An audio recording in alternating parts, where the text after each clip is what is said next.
Hey guys, and welcome back to another edition of Old School Econ with Mr. C. Last time we looked at the market system and why it's used in America. We talked about the pluses, the incentives, and why we use that as our allocation system. Today we want to shift gears just a little bit and we want to look at demand. Now, there are two different terms that are going to sound alike, so we're going to need to keep these straight, okay? Our first term is demand. Our definition has a lot of moving parts here, so try to hang with me. First, demand is the amount of a product that consumers are willing and able to purchase. Let's pause right there. Willing and able to purchase. First, let's look at willing. For me, my demand for bananas does not fluctuate. I hate bananas. Hate bananas. So for me, you could drop the price of bananas to 3 cents each, and I'm not buying any bananas because I hate bananas. I am not willing to buy them. Able is our second part. I would love to have a yacht to float up and down the beautiful Vermilion River on. Can you picture me on the yacht, floating up and down the Vermilion River, kicking back, listening to some Jimmy Buffett music, just relaxing in the breeze, watching the Cubs game on my satellite TV? Yeah, I'm very willing to buy the yacht, but I'm unable to. We don't have enough money. So we have to be willing and able. So let's go back to our definition. Time travel has not yet been invented. Where are But 30 years from Every time now, I try to go back in it will time, the have question is not so much where we are, as when.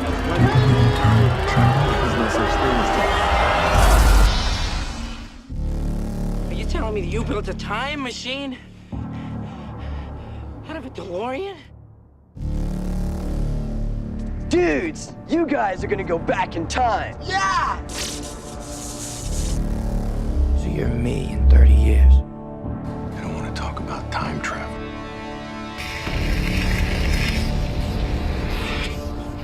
Do you know anything about time travel? I came here in a time machine that you invented. This is a very special model that you have here. All you gotta do is jump. 6 months deep space. Prioritize, buddy. John, the guys all on radio. It seems the scepter somehow transported them through time. Going back in time is a pretty easy way to make money.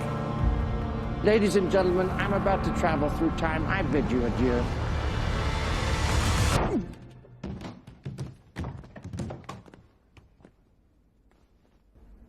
I'm okay. Who sent you? You did. 35 years from now. Oh, you were sent back. Very important observation.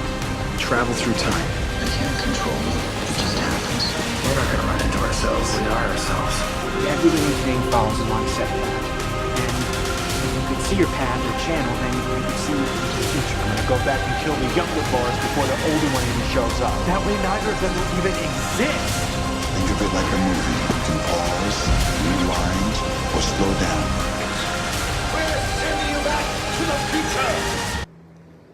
Demand is the amount of a product that consumers are willing and able to purchase at each possible price.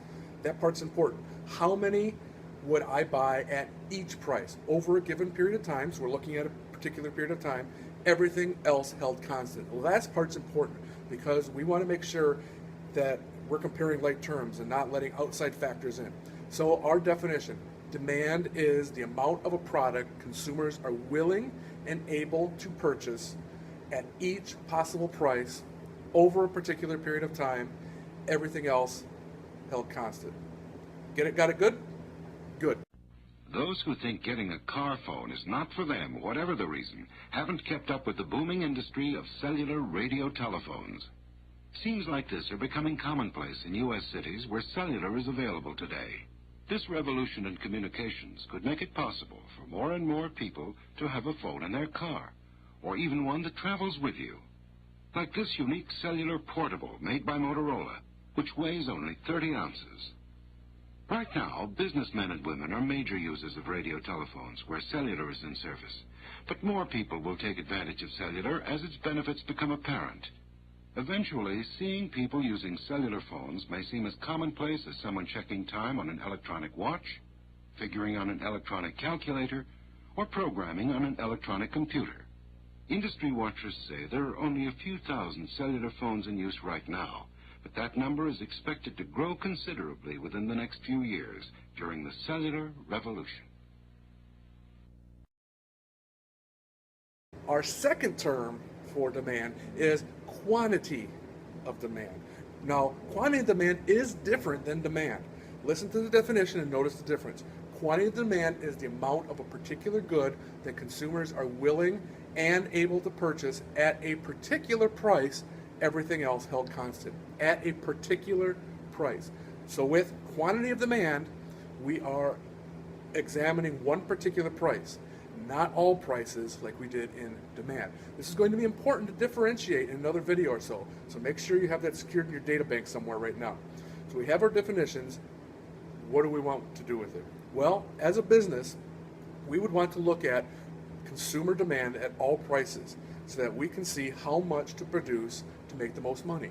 After all, that's what a business wants, right? Profit. Okay, Atari, let's see your best pitch. You're out, Rose. I quit soccer to play Atari.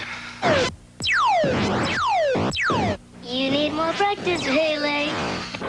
You can't keep me in here, Atari. The Atari video computer system is 20 cartridges with 1,300 game variations you play on your own TV set. Don't just watch television tonight, play it. There are two ways that we can do this. First, we can look at a demand schedule. Here's an easy example of a demand schedule. At each price, we can see how many of our good will be demanded. In this case, we're looking at toy figures.